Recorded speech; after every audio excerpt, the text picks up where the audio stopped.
Hello, welcome to Metal Shock Finland, and today's interview is with one of the original members of Attacker, drummer Mike Sabatini. Where did you grow up?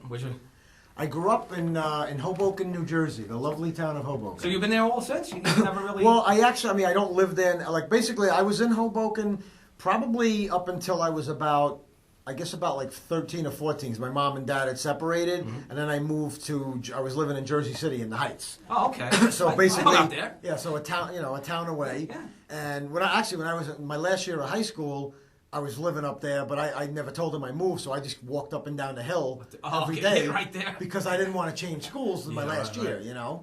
But pretty much, Hoboken's always been like my town. My father.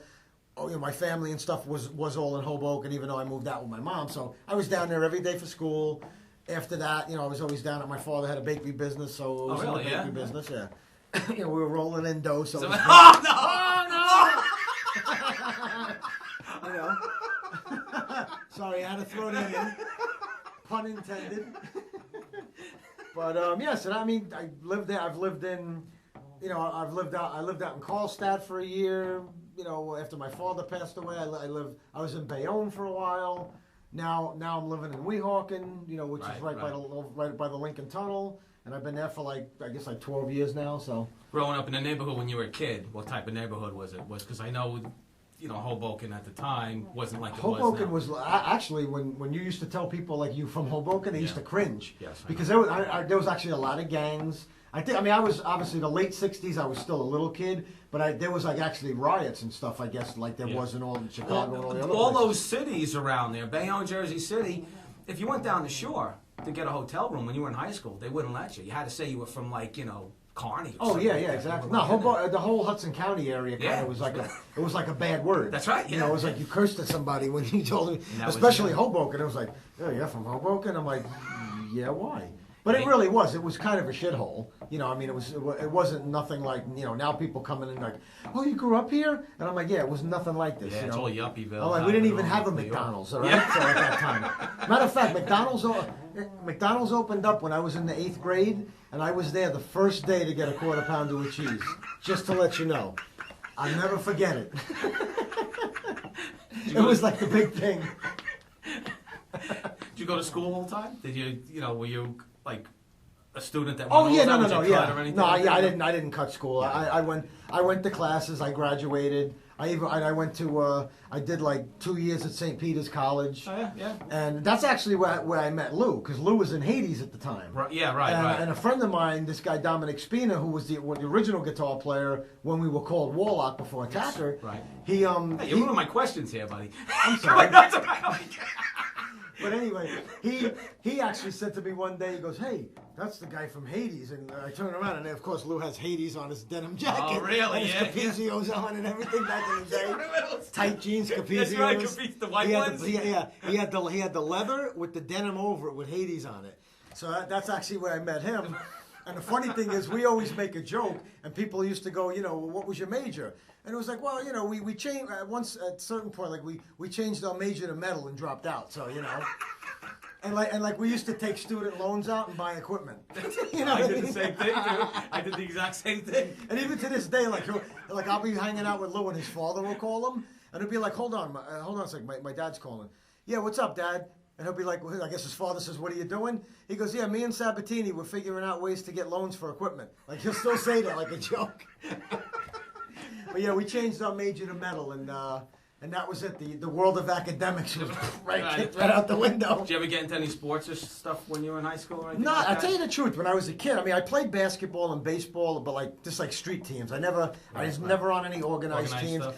Yeah, for some reason, I just never wanted to do that. Like, I had more fun just being, like in Hoboken, we actually had, like I lived on Adams Street in Hoboken, and we had an Adams Street team. We used to actually go to the projects, play the guys, the kids in the projects. There was a Spanish Kids on Monroe Street had a team. So we kind of had like a league of like teams and stuff, And we go down to the projects, and you have to watch the donuts because the guy's trying to steal your donuts down there. I kid you not. Yeah. They literally would try to steal the bats and shit if you didn't watch them. But it was a rough neighborhood, as Rodney Dangerfield would say. You know what I mean? He didn't get any respect down there. Now, growing up, did you have a lot of music? How did that come into play? Was Yeah, it in that- your family? No, actually, no. Nobody in my family is musical. We made bread. That was it. That was it. But that was it. It's kind of like I always used to listen to the radio. I guess every kid you listen to like top 40 crap Yeah, back then. whatever's on all the the- 70s pop shit. It wasn't until probably I started to get into high school that I met these guys in Hoboken. They had a band called Pegasus, and they were all like young. They were like, I think the guitar player was like 14, the drummer was 15. Two other guys were like probably 16, like around my age. I met them, started hanging out with those guys, and like helping them, like roadie and sort of whatever. And that's what kind of got me into like I guess even thinking music. Right. Initially, I started out playing starting to try to play keyboards, and I had like a couple synthesizer things, whatever. But I quickly realized the amount of work that goes into being the theory into keyboards, and I was like, okay, this is not going to work. So I don't even know how I got drawn into drums, but I used to just watch the drummers play, sit down, and a couple of friends would show me shit like, I'd start playing the beat. No, you're doing it wrong. Right. And I just started doing that, jamming, and then I mean, literally the drum thing. I didn't start playing drums till I was 19. That's how late I started. 'Cause I started, like I said, I started like around 16, 17 with the keyboard thing, and realized that's going to take too long, and I just don't. And then obviously when I started discovering actually metal stuff at that time, I'm like, I don't want to play keyboards. It was Maiden, Scorpions, Priest. Yeah, there was no keyboards. Right. Yeah. So I started playing drums, and I basically bought a shitty little kit that was like covered in contact paper, and I played him. I started playing in my father's garage in Hoboken. And I played for about a year by myself, just playing to records. Yes. And then that's when I met Dominic Spina. So you had no other bands before you met Dominic? Not and with then drums, for Warlock? No. Nope, I met Dominic, and Dominic was friends with Pat, and they were like jamming buddies, and that's how that thing started. Oh, wow.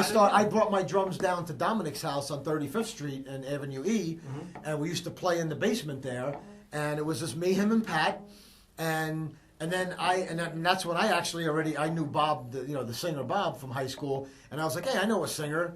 Brought him down, and it was like, all right, cool, we got a little band, and then bass player wise, the bass player John Joseph, who sadly had passed away. I remember a couple years John. ago. I remember John. Yeah. He passed away.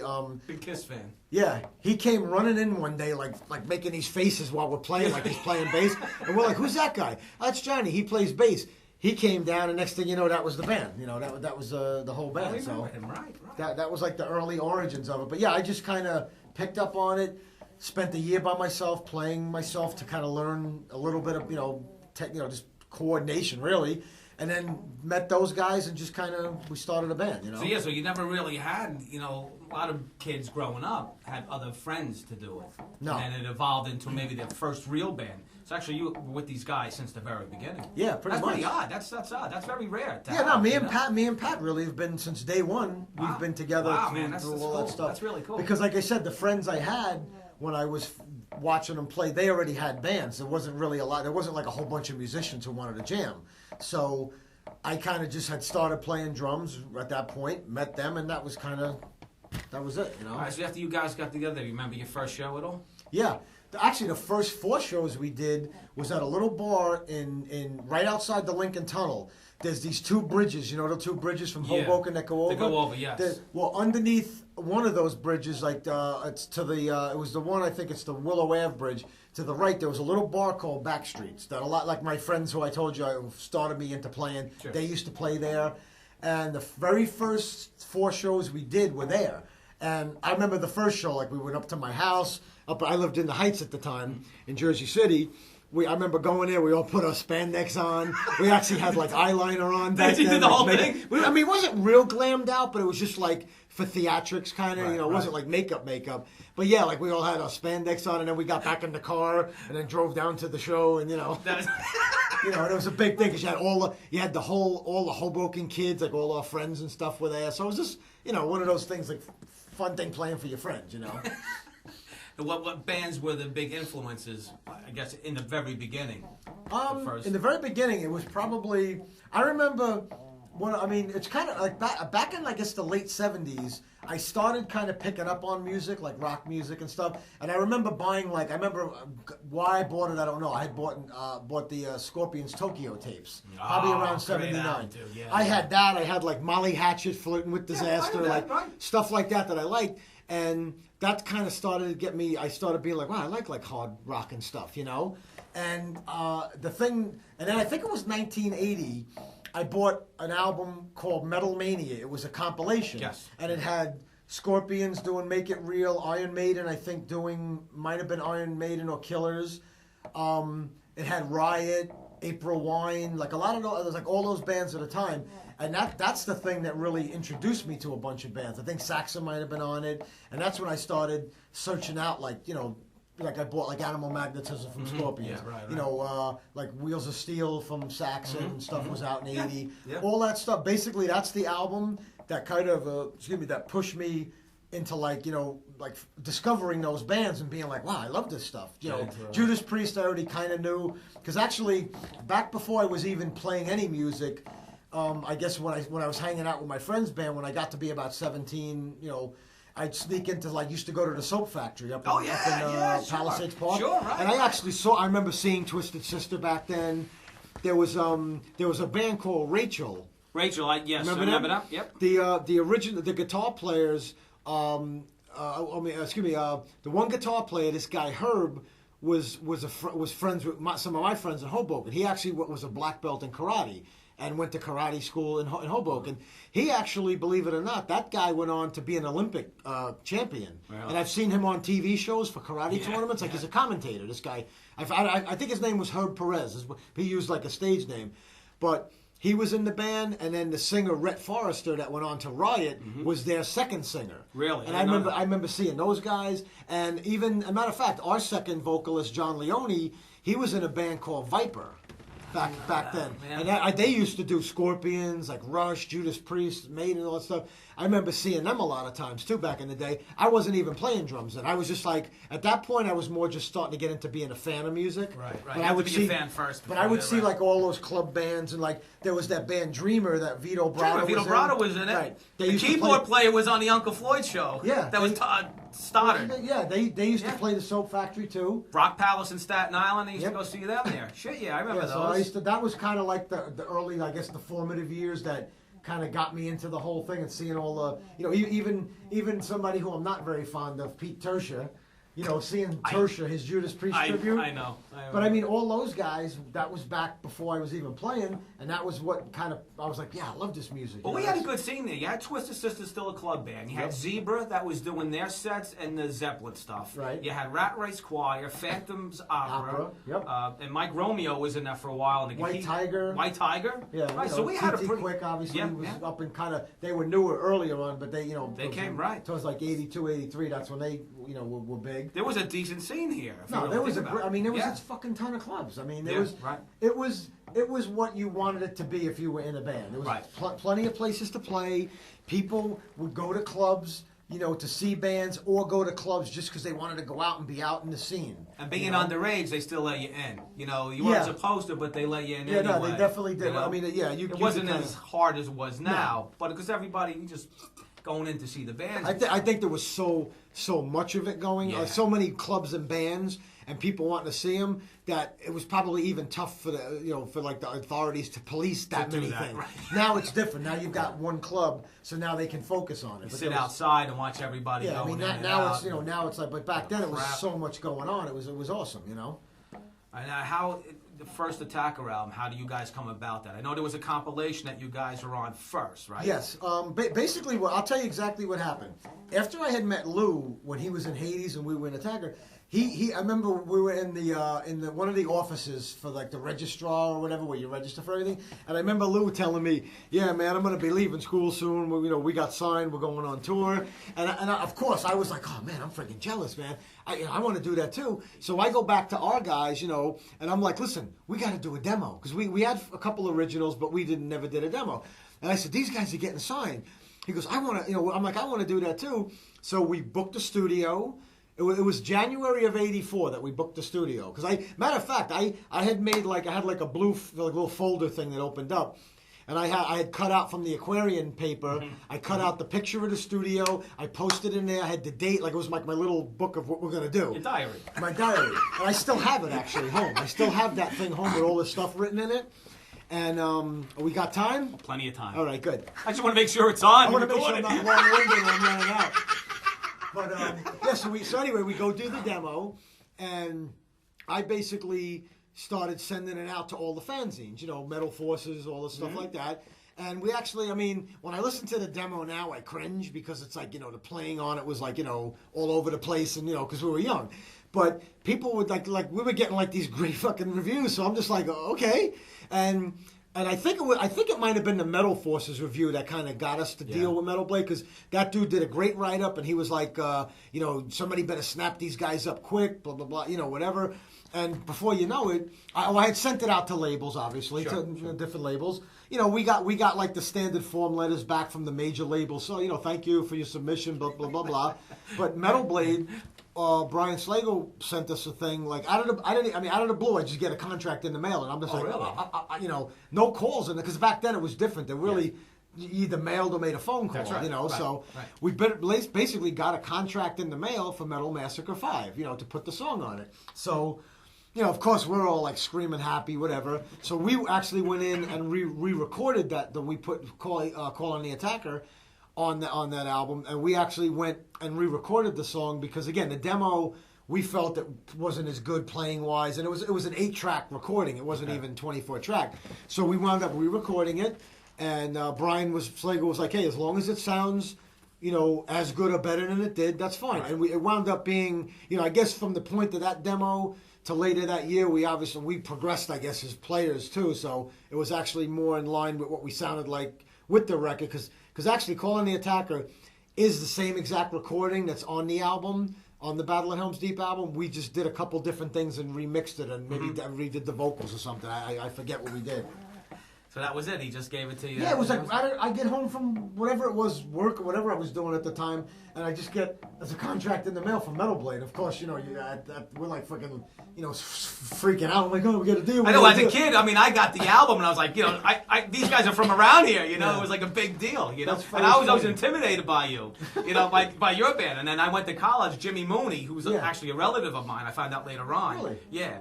I met him in college. I'm sitting on the bench, and he comes over to me, and he goes, "You're Mike, right?" And he gives me his phone number. He says, "Hey, we'll jam sometime." And he wrote on my notebook, and I said, "All right, really, they're not that bad."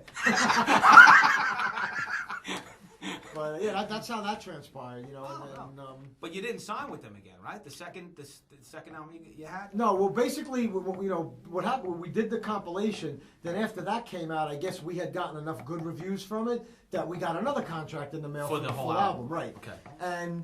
And truthfully, you know what? It's the typical. The reason why we never continued was just youthful arrogance. You know what I mean? Like, because I guess you know what it was. You're expecting more from a label, but the reality is, he was an independent label, and we were like, well, he didn't do enough for us, and this and that. Oh, and okay, blah, blah, blah. I get what you mean. So we were basically like a bunch of friggin' assholes. We all the guys, we talk about that, and we're like, you know what? We should have stayed with Metal Blade and not thought that we're bigger than this, so we're gonna be whatever. I like youthful, Like I said, it's youthful exuberance, whatever. And we basically didn't re-sign because I guess it was like 6 months after Battle was out. Brian came to New York, and we actually all went out to dinner with him at the old Mama Leone's. Remember, we used to be on 40-something Street on 8th Ave? The spaghetti place. Yeah, we went to dinner with him, and he's like, I want to talk about doing the next album. And we at the time, though, we weren't even ready music-wise because we didn't even have maybe one song written. But we were like, he didn't do nothing for us, blah, blah, blah. So it was, like I said, stupidity on our part. We should have realized and, just grown with the label. We probably would have been in a better position now, like I said, like pretty much where we are in the rank of bands. If we would have done more records like the other bands did and got to go to Europe or even just toured more, because we never really got to do all that because of all the, not doing the second record with them, and then other people leaving and changing members, it kind of threw a little wrench into the gears. Okay, so after that album, Bobby Mitchell leaves the band. No, Bob Mitchell was let go from the band. Let go. Okay. Yes. No, that's fine. Okay, and then you get Leone, right? Yes, John. We actually found him. I think Lou found him through Lou knew Chris Caffrey and his brother because they went to school together up in Wyckoff. We knew them from school or something. And somehow I think John might have been playing with them at the time, and we got in contact with him. And like I said, I had seen him in Viper, so I knew something about him. Oh, he's real. That album's really great. That's a really great album. John was phenomenal, and I tell you the truth, it wasn't until years later that I found that listening back to the stuff, I realized how good he really was. Yeah. You know what I mean? It's like people would always say it and talk about, oh my God, I love that album, whatever, and the singer, the vocals, everything. And it wasn't until later on that I did realize, like, wow, he really was like a fucking amazing singer, like even more than I thought. You know what I mean? Right. Back then, it's just like, hey, it's our singer. You know what I mean? And we're used to guys who sing high and that's it. But realistically, he was a phenomenal singer. Real metal singer. He had everything about what you want in a singer. And the thing was, the way when he did all that high screaming stuff, that really wasn't even like him hitting falsetto. That was his voice. Like he sang like that was his register that he sang in, which is odd because most people don't sing in those high registers. You know, like their normal voice is not that, but that was his normal voice, which is why he could hold all those screams without even going for a breath. And this album was on what label? Mercenary? This was on Mercenary. Yeah, we had done. We had a song on the L'Amour Rocks compilation. Right. In '86, which was off of Dead. That was the second demo. That was like we had done the first demo before the first album deals. Then we did the second demo, and one of those demo songs that was on the L'Amour Rocks album. Mm-hmm. We had gotten offered the deal from Mercenary, who put that album out after that came out as well. That's how that transpired as well. We had the Mercenary deal, and I tell you the truth. Although the label itself wound up going under, kind of like not too long, like probably like a year or so after we were with them, they did actually pay for the whole recording. Like we recorded with Alex Perialis up in Ithaca. Right. They had, they had us. They had Mean Streak. They had Sacred Oath. And basically they I know they had paid for us and Mean Streak to go up to Ithaca. So, the hotels were paid for while we were up there. Yeah. And I think we paid for our own food. I don't think we got per diems for food. Yeah, but still, that's unheard of. Really, but I mean, they basically, I think it was like a $7,000 budget, which was pretty good. That was cool back then. Yeah, shit, yeah, man. So they paid for that. But like I said, ultimately they had problems. The label owner had some kind of problems, and they wound up, folding. And it was probably after that we had decided too about just kind of like the whole thrash thing was in full swing. Right. And it was like, you know what? We're kind of like on the outs with all of that. And truthfully, we were kind of liking the thrash stuff. Like we were liking the more aggressive stuff. So that's when we kind of decided just to put Attacker to bed. And we had moved on to like, starting the Jersey Dogs thing. I was just going to bring that up. Yeah. Because I know Attacker kind of morphed into that. Yeah, they laid low for a little bit. Yep. And then Jersey Dogs came along. Yep. Now, I was in the studio, the Warehouse Studios in Hoboken, at the end of the Washington Street. If you went all the way down, there was a studio in that factory. Waterfront. That's where we did the Jersey Dogs. And I'm in Ballistic Kick, and the guy says, I want you to hear this, Jersey Dogs. And thrash was, like you said, was big at the time. Yeah. And I was like, oh, this is totally different than what Attacker was like. Oh, yeah, totally. It was totally different. So how'd you get into that? Was that because of what was going on at the time? Yeah, well, here's the funny thing. 3 of the Jersey Dogs songs that were on the EP thing we did, it was the 3 songs and then the 2 covers.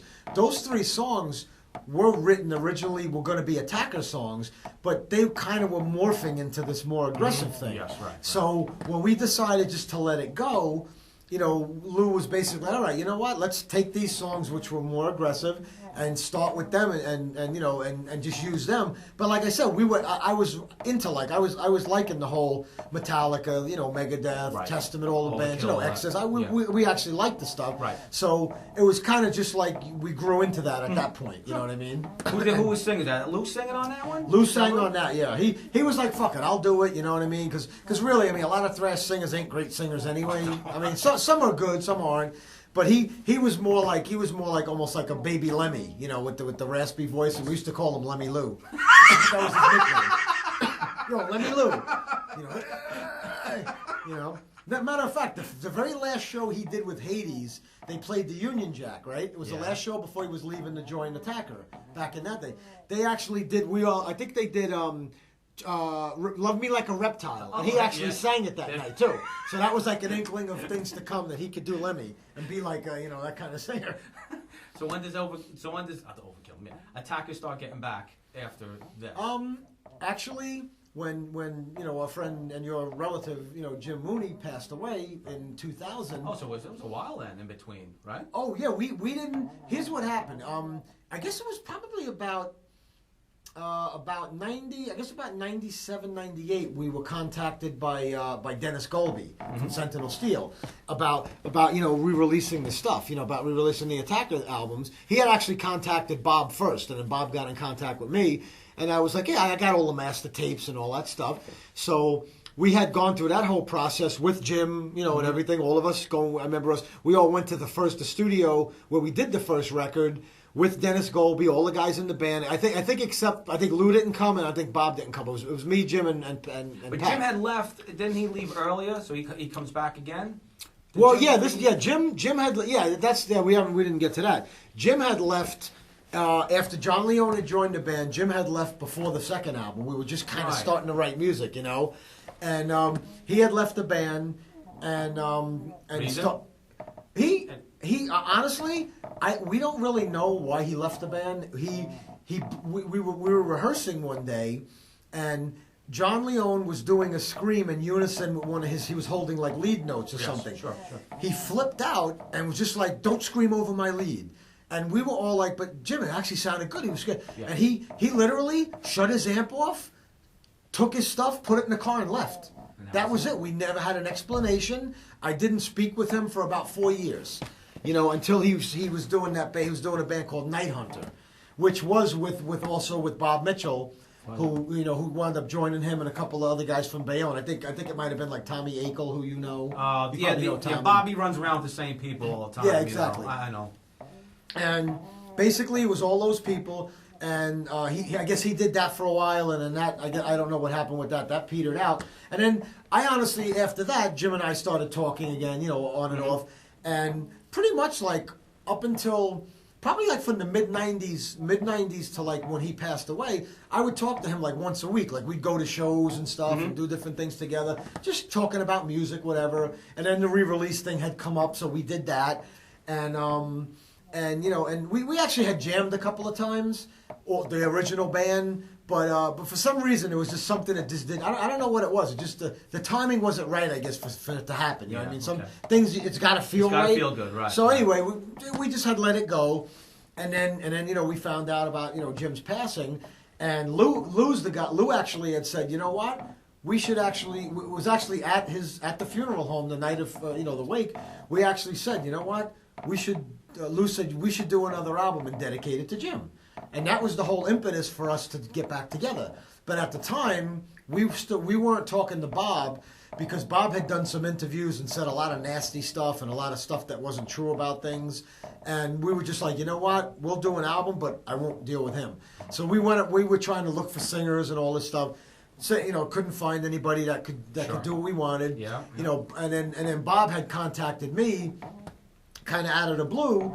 And we started talking about, you know what, let's put things behind us, the bygones. We were younger, this and that, And he wound up coming back, and that's how that whole thing transpired, and we wound up doing the Soul Taker record. Lou wasn't on Soul Taker only because at the time his job, he was getting out of work like 9, 10 o'clock at night. He goes, I can't find the time to do it. So he did write some songs for the record, but just couldn't be part of it at the time. Oh, wow. And another friend of mine, Felix Torres, who was around at the time, was that kind of player, like the Maidenish kind of player, he came in and wound up doing the record and going to Europe with us the first couple of times and everything, And pretty much, but that's how that whole thing transpired. We probably wouldn't have gotten back together if Jim hadn't passed because we probably would have never thought about it. You know what I mean? So it was kind of like his passing was the whole. Yeah, he put you together. He actually put you did. together. He really did. And I still.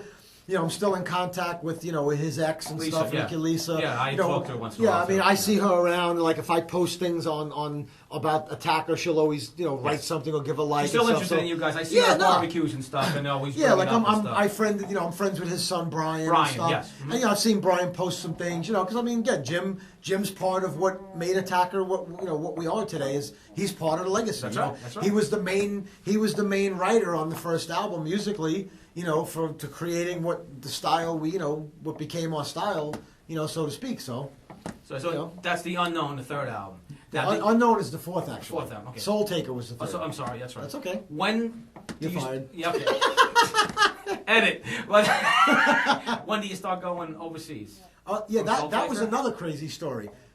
It's I think Soul Taker. I don't even know if it was actually out yet. It might have just been coming out, and it's on a Sunday morning in January of 2000. It was actually 2004, right when it was coming out. My phone rings and I get a phone call from somebody saying they're from Germany and they want us to play a festival. I think I hung up on them. It was like that typical thing, like, come on, whatever. Yeah, it's one of your friends fucking around, you know. And I think I hung up on them, and they called back, and it turned out to be Ali Weinschreiber from sure. Keep It True. Yeah, sure. And he tells me, I got your number from Andy Preisig from Iron Glory Records. We would love for Attacker to come, come play.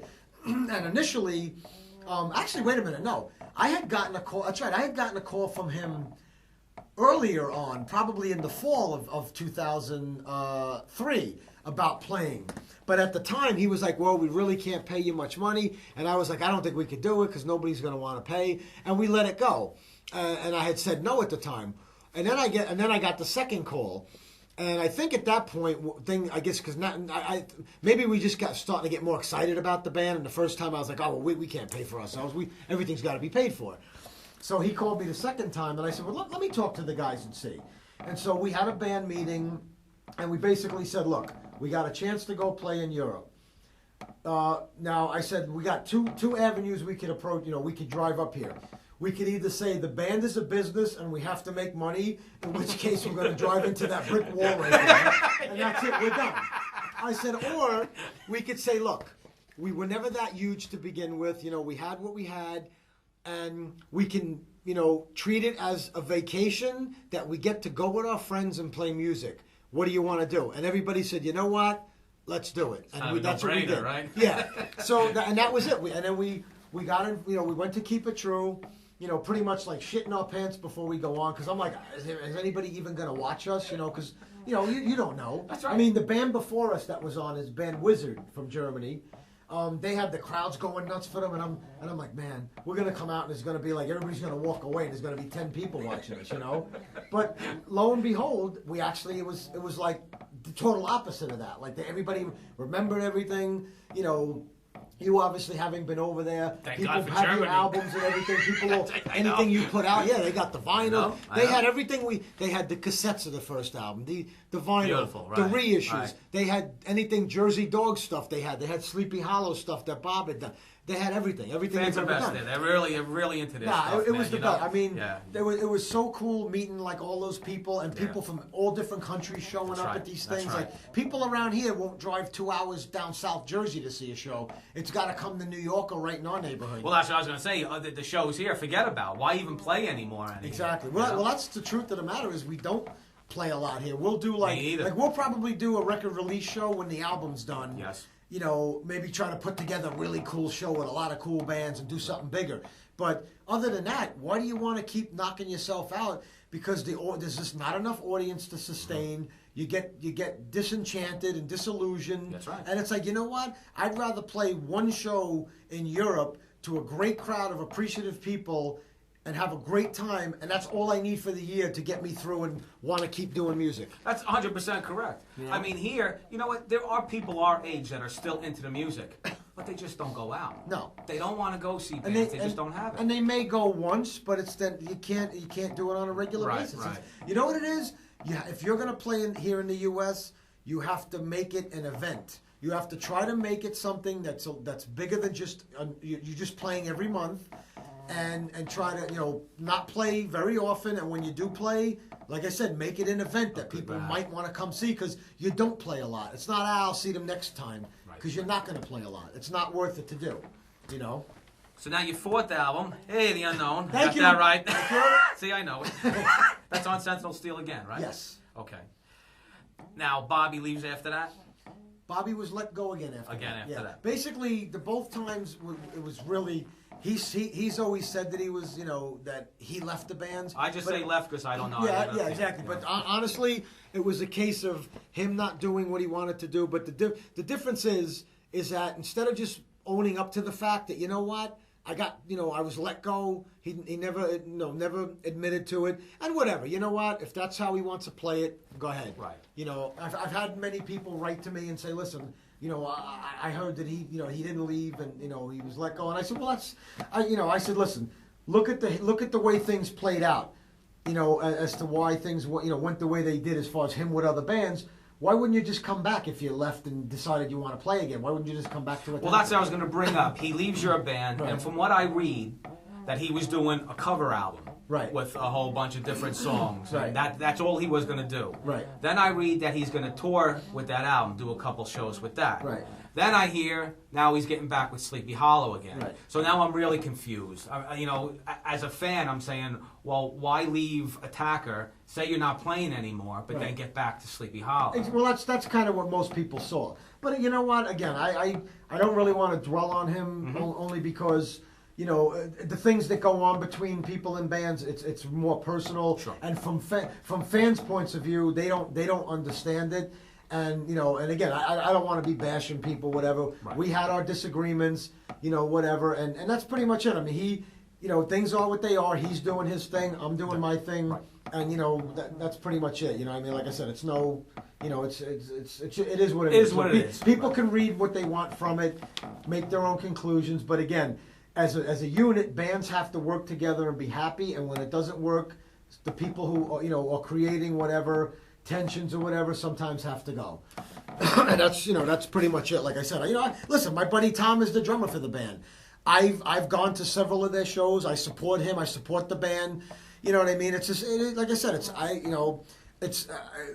said to my friend Tom, I go, look, you obviously know our relationship with between Bob and guys. Right. I said, but dude, you know what? I support you. I'll help you any way I can. You know what I mean? You don't let one guy spoil the whole thing. You No, if you no. like the guys or not. Absolutely. Like I said, what goes on between bands, Yeah, people outside generally don't want to hear people bashing each other because, again, they're just fans of the bands.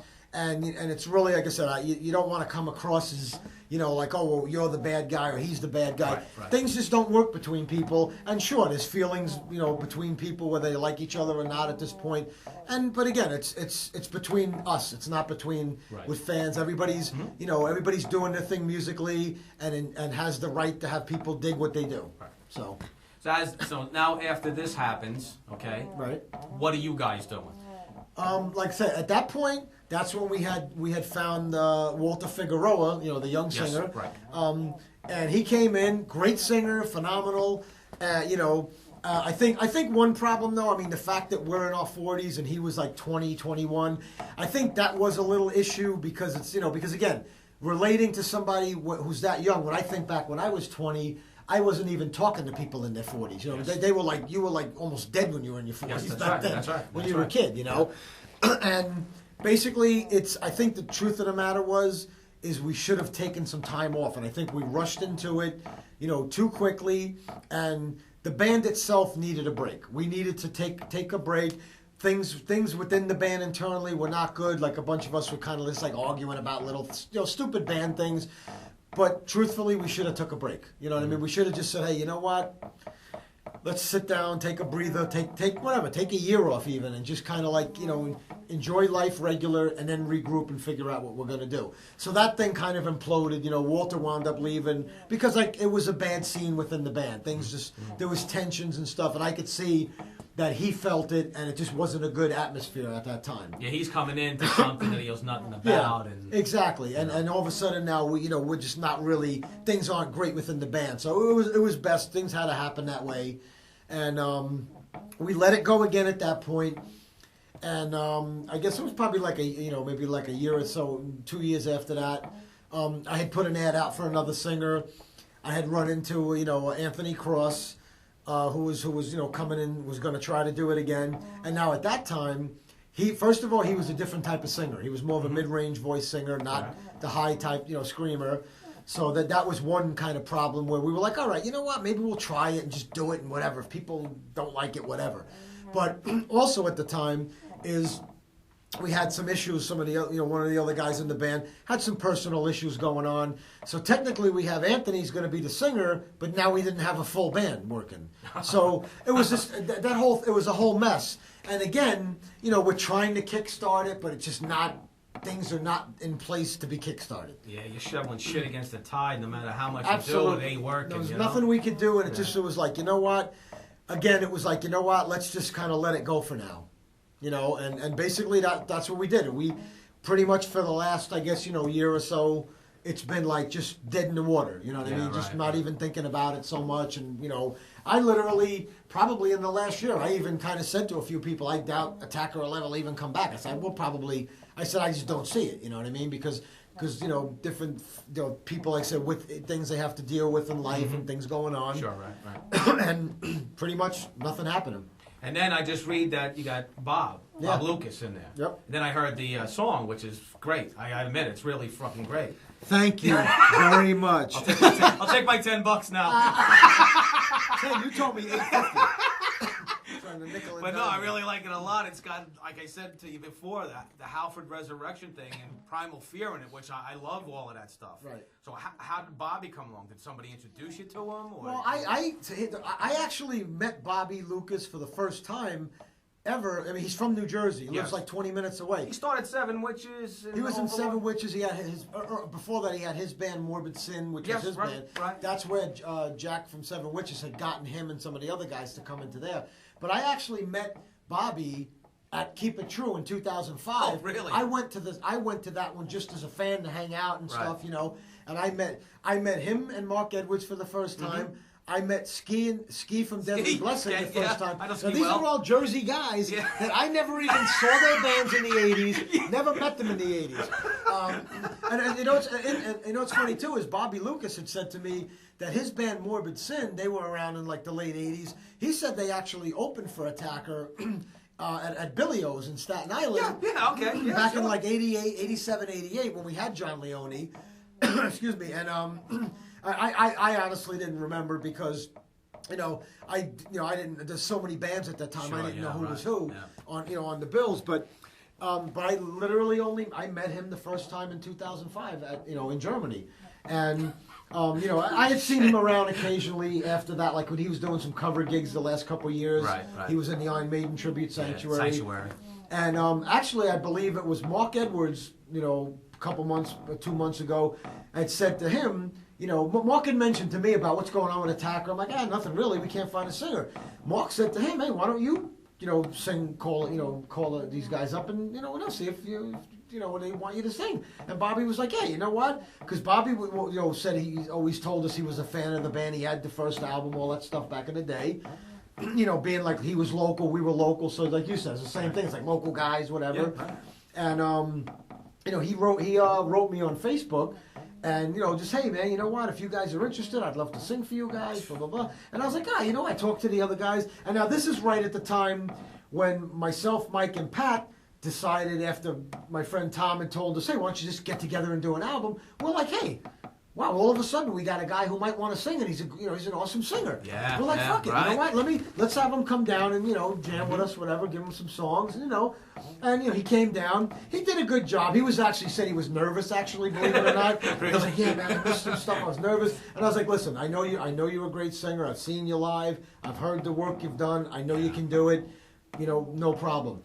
So, we wound up bringing him on board. That was pretty much it. It's like no audition. We know what you can do. We just, let's get together. He came down, like I said, and did the thing anyway, And he admitted, I could have been a lot better, And I go, listen, I get it, right? You're trying to, first of all, you're trying to emulate two other guys. Same thing we were talking about earlier. About in your band about just singers can't come in and try to be the other guy. Right. They have to come in. They have to take what was done. Yes, you do the screams and hit the notes, but you hit them in your pitch. You need the spirit of the song, but you have to do. But you have to be you, right? That's exactly. Right. Yeah. So that's what happened with that, and then things just started kind of like taking off. And then we decided to have him redo what was called Condemned. He changed it, became Steel Vengeance. And that's pretty much it. At that point, it was like everything starts rolling, and I got the offer. I'm thinking of Ali offer. Ali offer. Ali, when I put something out about Attacker before we put Bobby's press release out about him joining, and Ali was like, do you have a singer? So I had messaged him privately and told him, listen, Yes, we do have a singer. Bobby Lucas is going to be singing with us, but we haven't put out the thing yet. And he just said, "Hey, how about playing Metal Assault 3?" That was like, what are you kidding me? Of course. Shit, Let me yeah. talk to the Yeah, guys, though. Make sure whatever, And lo and behold, that's what happened. And the same time we introduced Bobby, and with the press release, we also mentioned about the Metal Assault at the same time. He goes, "Yeah, put it in the press release. You guys are the first band confirmed," and that that was it. So beautiful. Take it off. Now, like I said, I really like the style of that song, Steel Vengeance. Are Right. you going to go in that direction, kind of? It's a little. Or That's is it early? probably the riffiest song that will be on the record. So it's still kind of a mix of old and new. Right. Well, you know what it is? We'll never be Battle at Helm's Deep because Jim Mooney really wrote most of that. Pat wrote some stuff. I did a little bit on it. But the truth of the matter is, I think every album we've done, it's been more different writers. Yes, right, like right. the first album was more Jim. The second album was Lou. Pretty much, Lou wrote the whole album except Pat wrote a couple riffs. Lou wrote all of the words and the melodies. Then you get to Soul Taker. Soul Taker was Lou wrote some, Pat wrote some, Mike wrote one song, and I even wrote 2 songs on guitar. So that was a mishmash of maybe the first 2 records. Probably more so the first, a little of the second. And then The Unknown was primarily Mike Benetatis, more of his style, and Pat wrote some stuff. And I think, and actually our bass player Felix, that was in the band that had had gone, we used 2 of his songs too that he had done. So the new stuff is probably more like The Unknown. And like I said, maybe not as riffy as what you as Steel Vengeance. Right. That's a little more little more technical, but it's going to be more in that vein probably. Yeah, it's definitely a lot of riffs, a lot of harmonies. That's how Mike writes. That's right. Lou. There's 2 songs that Lou wrote that are going to be on there that are a little more straight ahead, more like the second album Right, stuff. right. So again, a little bit of a mix of stuff because that's what I like to have people. Who like the older stuff still get a little bit of that. You still need that. I mean, because like I said, you can't write stuff that was written 25 years ago because your head's in a different place. Right, right. But it's going to be stylistically probably a cross between like The Unknown and like the second record-ish type of stuff. Oh, nice. Yeah, so I mean it'll be similar. And then today you just announced that you got a new bass player. Lou Yes. couldn't do it anymore. Yeah, Lou basically, he just, his heart wasn't into doing it, which was the bottom line. He's not really into the metal stuff so much anymore. And, and he originally was going to play, if we were just doing an album, he would have just done an album and that's it. He was even going to go to Germany for that show. He would have done that. But, we started talking about wanting to rehearse more. Mm-hmm. He's not up for more rehearsals. He's not, if we decide we wanted to do some shows, he's really not up for doing those shows. Right. So I, having already been doing some jamming with the new bass player John Hanneman, I was like, all right, you know what? He's right here. His amp's in the room. He's a great player. I know he's a great player. Let me ask him. Do you want to give it? Do you want to give it a shot? And try That's it out because for you a share second? a room with John's other band here, so he's here when they want. Now pretty much the band that we were jamming in was pretty much kind of fell by the wayside anyway. So his amp is here. He's here. I asked him, would you be interested? And, I'll give you some songs, come down. He's like, that'd be fucking great. Because he had been seeing what's going on with the band and being like, that's great, you guys are doing that and all this stuff. So he came down and actually was phenomenal. I mean, he learned every song note for note. Didn't have to ask, hey, I can't make out this note. That's He's nice. got a great ear. That's good. Got a That's great good. ear. Played phenomenally. Is very tight with me, which is important. Obviously drummers and bass players Right. have to be on with the kicks and the fingering of the bass to make it solid. And he came down like blew us away. So it was like, again, I kind of think that everything that's happening now is meant to happen now because it's so easy. We're not struggling to put something together. In the past we've been fighting to find a singer, find this, find that. Bobby Lucas kind of just came to us. John was here. And like it just everything is like happening.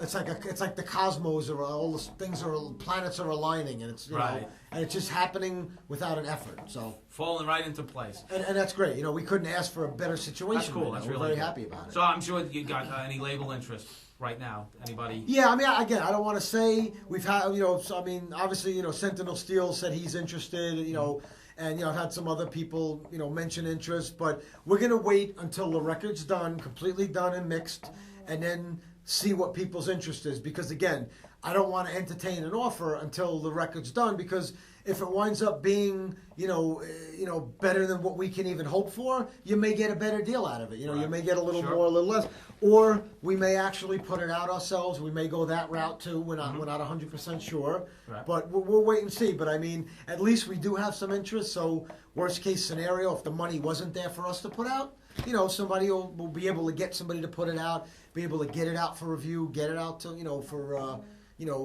Marketing perspective of it, so you got a lot of choices. That's good. That's good. Yeah, and it's good to have that, at least to know that we have some places to have a home. All right, now you into this digital stuff, digital downloading and all that? Me, no. I still buy CDs. I refuse to download, mainly because I like to see a physical product. I'm obviously we're both old school. I liked when you bought vinyl and you saw the big artwork. You pulled the sleeve out. You read the liner notes. If it was a gatefold, you had a gatefold. You're looking at pictures. I don't understand how kids today just want to download a song, throw it on their iPod. You know what I mean? It's just so much more.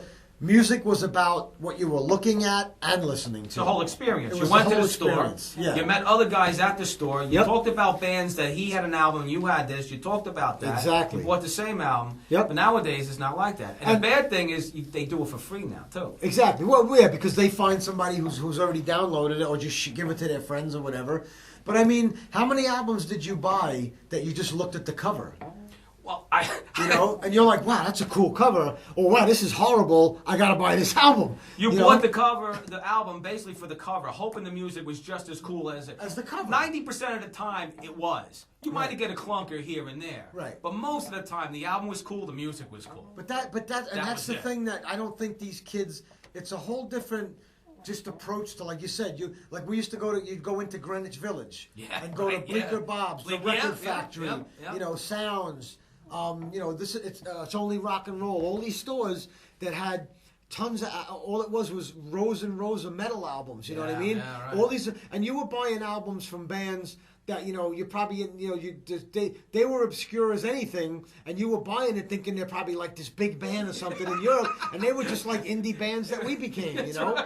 But it was so exciting because you're like, oh man, look at that. Or you read about them in Kerrang or something on Metal Force, and you went out and got the album. So, do you dig the CD covers though? Would you take that as a substitute for album covers? Well, at this point, you have no choice unless the band puts out vinyl and you can get it. I always had this idea, and nobody's ever done it. But I think, why don't you make a gatefold album with a sleeve where you put the CD? At least you still have the album cover, and you could read the lyrics. I can't read the lyrics of the CD. No, you know what? That's actually a brilliant idea, but I think the biggest problem is space. It's space, and labels. The printing cost for that is greater, so they're probably like, no, I just want to do small. But you know what? That's a good idea. You don't have, if you think about it, gatefold would only be two pieces of card, one piece folded in half. You don't need the sleeve for the album anymore. No, you don't. You don't need the open spot. You don't need the paper sleeve. You don't need that. You just use the gatefold for all the information. You slap a little sleeve on the side where the CD goes in, and now the rest of the inside is all your liner notes and thank yous and stuff like that. You know what? That's if a label was willing to do that and make that be the main release. That probably would go over good, because you see a lot of people in Europe, the people who are fans of the kind of music we both do, they want vinyl. They actually probably prefer the vinyl over the CD. Sure. You know what I mean? So I'm that way. It's probably a good idea. I mean, I'm probably going to have to steal that from you.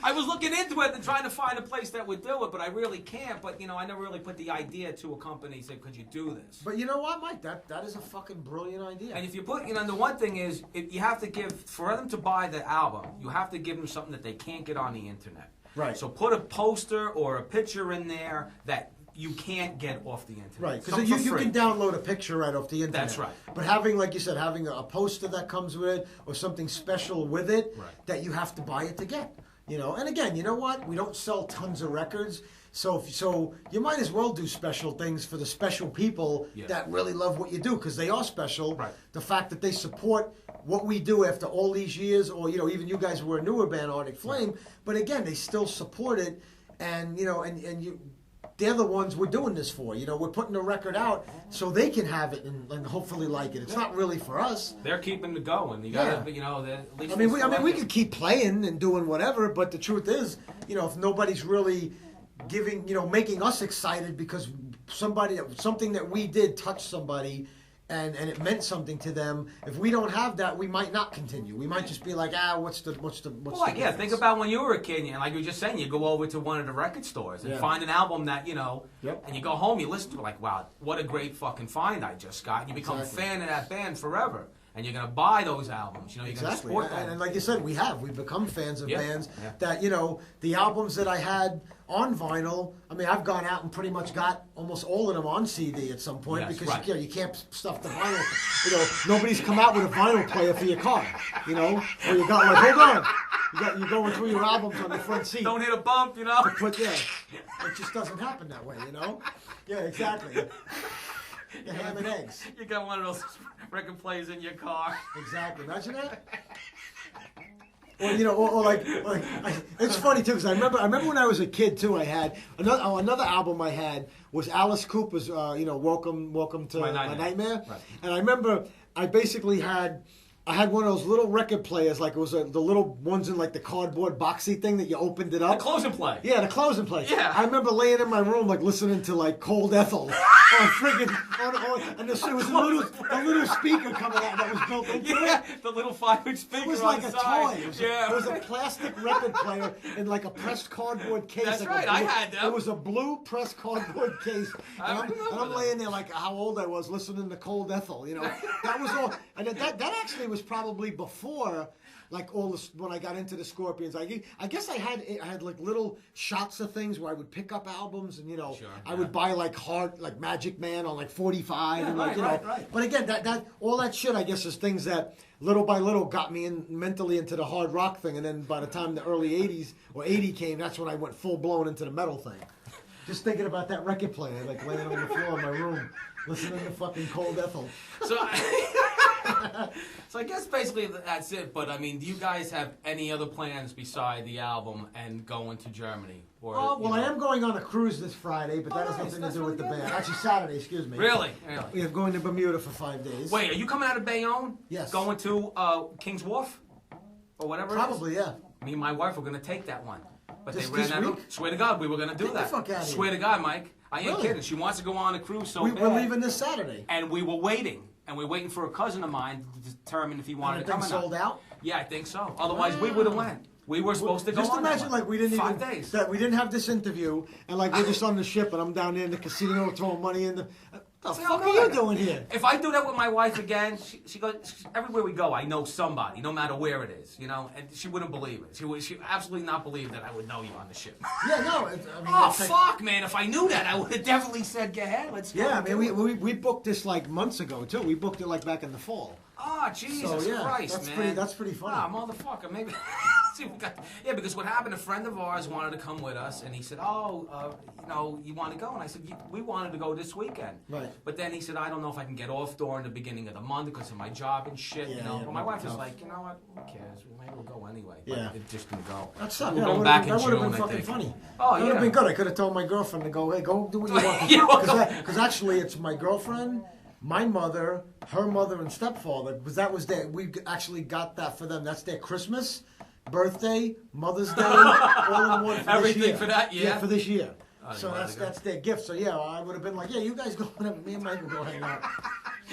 But yeah, but as far as plans for the band, basically the rest of the year we're just gonna spend, writing the music because we're like, we've got like 5 songs that we're kind of working through now. So we want to get up to at least 9 or 10 songs, record them, get the whole label thing situated. At that point, once we get that done, we'll probably try to do like a record release show in the area, and then next year probably look to start getting out and doing more shows. Like this year, I doubt we'll do any shows because I've already gotten people writing me or wanting me to do shows already. Sure. But I'm like, look, I said we have to focus on a record because if you stop to rehearse the regular material, now you get set back on that shit. That's right. So it's like, you know what? As much as I would love to get out and play with all the new guys, we have to do this first. You gotta have focus on one thing. Yep. get that goal done, and then after that, we can play our asses off and whatever. Hopefully, we get some more European offers for things. I'd love to get to other countries again, and Yeah, get your priority down. Yeah, for now, you got to get a record done, and that's the most important. Definitely, thing. good. You know? All right, Mike, that's about it, man. Thanks a lot, Mike, man. thank you very much. I'll talk to you again. We're All right, shaking buddy. hands as we There you speak. go. The gentleman's handshake. Oh, yeah, it did work.